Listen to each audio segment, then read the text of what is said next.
Esta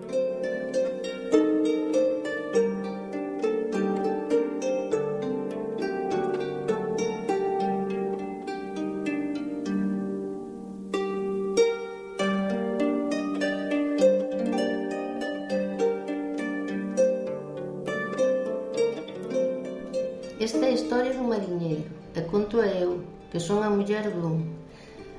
Foi toda unha vida no mar, sempre axudara na casa. Aos 11 anos empezou no mar por necesidade, daquela chamábase o rapaz de todo. Tiña que ir buscar auga á fonte con un garrafón de 16 litros. Tiña que poñer a roupa dos mariñeiros a secar e fregar a lancha. O oficio chamábase boliche. Tiña que remar moito e axudar en todo. E cando chegaban á praia, con xeada, con temporal ou co que fora, os rapaces de todo tirábanse ao mar para sostelo cabo. E cando tocaba partir o que pescaban, aos nenos sempre lles tocaba menos. O boliche é un oficio de arrastre, cunha rede amarrada ao barco de remolque e varias chalanas para botar o peixe. Collían de todo, xurelo, lenguado, parrocha, marisco e todo o que atopaban. Cando viñan co peixe, tocaba a buxía, que era unha caracola moi grande e soa moito, mas hai que sabela tocar. Así chamaban a xente que se xuntaba para comprar no peirao. Os mariñeiros ían buscar a xente casa por casa, viñan ao berro de «Ai, cazola!». Levaban as cazolas cheas de peixe. Daquela non había lonxa, entón poñíanlle precio e o que máis daba era o que o levaba. Logo o boliche prohibiu na autoridade. Despois xa viñeron outros métodos de pesca, como o racú, unha rede máis pequena, que era a tarrafa pequena. Unha tempada collían xurelo, outra sardiña, e se tiñan sorte de coller rebalo ou albacora facían o ano. Pero non só era pescar, tiñan que atar a rede a liño para o momento, ou deixala en terra e pagarlle as redeiras, cando rompía moito. Tamén tiñan que embarcar unha e desembarcar outra, dormir pouco e traballar moito. Moi esclavo. Se vendían na lonxa, vendía o lonxeiro, que quedaba ca mostra, que era unha caixiña de peixe que deixaban os mariñeiros, para que se vira como era o que levaban. Logo, o que máis daba era o que o levaba, pero a poxa era de máis a menos. Había que mandar parar ao lonxeiro antes de que o parara outro, ou que lle puxera el prezo, se pensaba que quedaba demasiado barato, pero aínda que daquela había moito, o peixe nunca o tiraban de volta ao mar. Se quedaba moi barato porque se trouxera moito, ía para a fariña, é dicir, vendíase para facer piensos e abonos. Antes os teléfonos chamaban a voces a xente desde o porto para que viñeran preparar o peixe e embarcalo á man nos camións.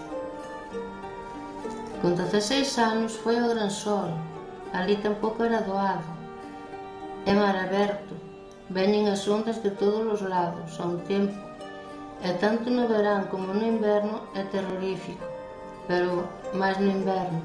Os barcos volvían sin pontes, sin paus e ata sen mariñeiros, pola forza do temporal. Era moi duro. Viñan cada 15 ou 20 días, dependendo do que tardaran en encher as neveiras, e botaban 2 días na casa outra vez ao mar. Entón aproveitaban para mercar os víveres, que cada mariñeiro levaba o de seu, e comían diso e máis do que pescaban. O meu home deu en quedar tan farto das cigalas que hoxe non as queren nin cando vai de boda. Eran tempos moi duros, polo menos había traballo. Así foi indo o noso noviado.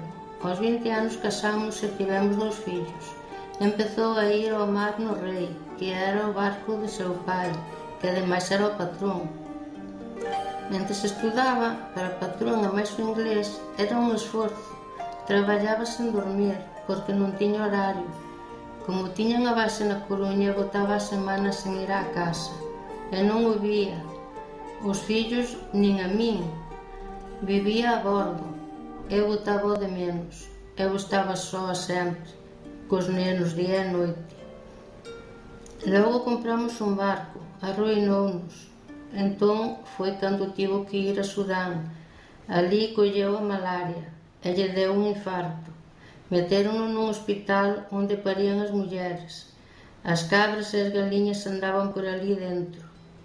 Curábanno con aspirina e encima tuvo que salir por patas por unha revolución, cousa que ali xa era normal. 3 meses e cando chegou non o coñecía. Parecía que tiña 80 anos. Veu enfermo e con un cheque de 1 millón de pesetas en fondos. Recuperouse e seguiu indo ao mar, porque ese é o seu oficio. E como el di, eu nacín cos pés no mar.